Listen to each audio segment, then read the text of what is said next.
You get sick today, and there is an entire world ready to save you. A doctor, a pharmacy, a hospital, a tiny pill that can kill an infection inside your body. Now remove all of it. No medicine, no antibiotics, no doctor, no clean hospital bed, not even the idea that invisible germs exist. Just you, a rising fever, a wound that will not close, or a toothache that keeps getting worse. For ancient humans, this was not a medical emergency. This was normal life. So how did they survive? The answer is not that they were stronger than us. The real answer is much stranger. Because before medicine existed, disease had one weakness: it needed people. And for most of human history, people were hard to find.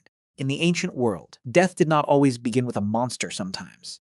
It began with something tiny: a sharp stone cutting your hand, a thorn breaking inside your foot, a bite tearing the skin, a tooth starting to ache. At first it looked small, just pain, just swelling, just a wound. Then the skin turned hot, the fever rose, the child stopped eating, the hunter stopped walking normally. And no one knew why. No test, no diagnosis, no medicine name, no one saying, take this and you will be fine. There was only the body getting weaker and the group watching. So the question is not, why did ancient humans never die from disease? They did. The real question is, why disease did not destroy everyone? The easy answer is, ancient humans were tougher, but that is too simple. They were not walking immune systems. They were not magical. They were not protected by nature. A fever hurt them. An infection weakened them. A broken bone could change their life forever. Mothers died giving birth. Babies died before anyone understood why. Ancient life was not a perfect natural world, where everyone was healthy and strong. It was dangerous, uncertain, and brutally unfair. So humans did not survive. Because disease was harmless, they survived. Because disease had limits, and one of those limits was distance. For most of human history, humans did not live in crowds, no cities, no schools, no crowded apartments, no packed markets, no armies sleeping shoulder to shoulder, no buses, no airports. No world where one sick person could meet 1,000 strangers in a day. Ancient humans lived in small groups, maybe 20 people, maybe 30, maybe 50, a few families. Moving across land, following water, animals, plants, and seasons that life was dangerous. But for disease, it created a problem. If a sickness entered one small group, it could spread. It could hurt people, it could kill, but then it could run out of bodies. There were no endless victims waiting nearby. No packed street, no giant village, no city full of new lungs to enter. That is the first twist. Ancient disease was deadly, but many times it was trapped.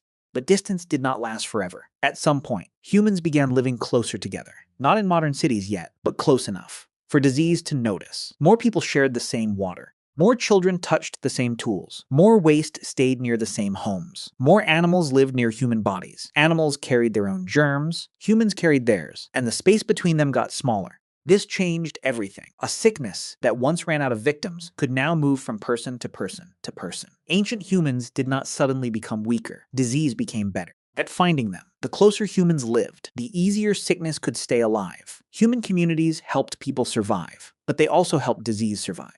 But even without medicine, ancient humans were not completely defenseless. Before medicine fought disease from the outside, the body was already fighting from the inside. A fever was not just suffering, it was heat, a way to make life harder for whatever was inside you. Pain was not just punishment, it was a warning. Stop walking, protect the wound, do not make it worse. Swelling was not random. It was the body sending help to one place. Coughing pushed things out. Vomiting forced things out. Disgust kept people away from rotten food, bad smells, and sick bodies. Ancient humans did not understand the science. They did not know what germs were, but their bodies still fought. Sometimes the body won. Sometimes it lost. And when the body was losing, the next answer mattered even more. Because the body needed time. And in the ancient world, time was hard to get. If you were sick alone, you were in serious danger. You could not hunt, you could not gather, you could not carry a child. You could not protect yourself at night. You could not run. If something came out of the dark, a fever did not just make you uncomfortable, it made you helpless. But inside a group, sickness changed. Someone could bring water. Someone could share food. Someone could keep the fire alive. Someone could cover you when you were shaking. Someone could clean dirt from a wound. Someone could sit close enough to know you were still breathing. That sounds simple now, but back then, it could decide everything. Many illnesses do not need a miracle. They need one more night, one more drink of water, one more day of rest. Care gave the body time to fight, and this may be the biggest answer of all. The first medicine was not a pill. It was another human, not walking away. But care was not the only thing humans had. They also had memory. They watched nature closely. A leaf that cooled the skin. A root that made pain feel smaller. A bitter bark that helped someone sleep. A paste placed over a wound. A smell that meant danger. A plant that should never be touched again. This was not magic, and it was not perfect science. It was trial and error. stretched across thousands of years. Someone tried something and lived. Someone tried something else and died. The lessons stayed in stories, in warnings, in the hands of older people who had seen sickness before. Ancient medicine was not random, but it was not safe either. Some things helped, some did nothing. Some made things worse. And that is the dark truth. Many people did not survive. A bad tooth could kill, a deep cut could kill, a broken bone could heal wrong and change a life forever. A stomach sickness could drain the body. A mother could die giving birth. A baby could die before anyone understood why. A child could be laughing one day and gone a few days later. Ancient humans had distance. They had small groups. They had strong bodies. They had memory. They had care, but they did not have antibiotics. They did not have surgery. They did not have vaccines. So survival was never guaranteed. The miracle is not that ancient humans never died from disease. They did. The miracle is that enough of them survived. So how did ancient humans survive disease before medicine? Not with one secret. Not with one cure. Not because they were stronger than us. They survived through layers. Small groups slowed some diseases. Distance trapped some infections. The body fought from the inside. Memory helped people avoid old mistakes. Plants sometimes helped.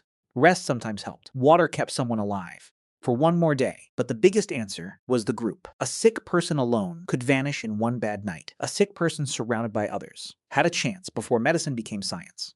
It was behavior. Before hospitals, there was the camp. Before doctors, there were people watching one another breathe.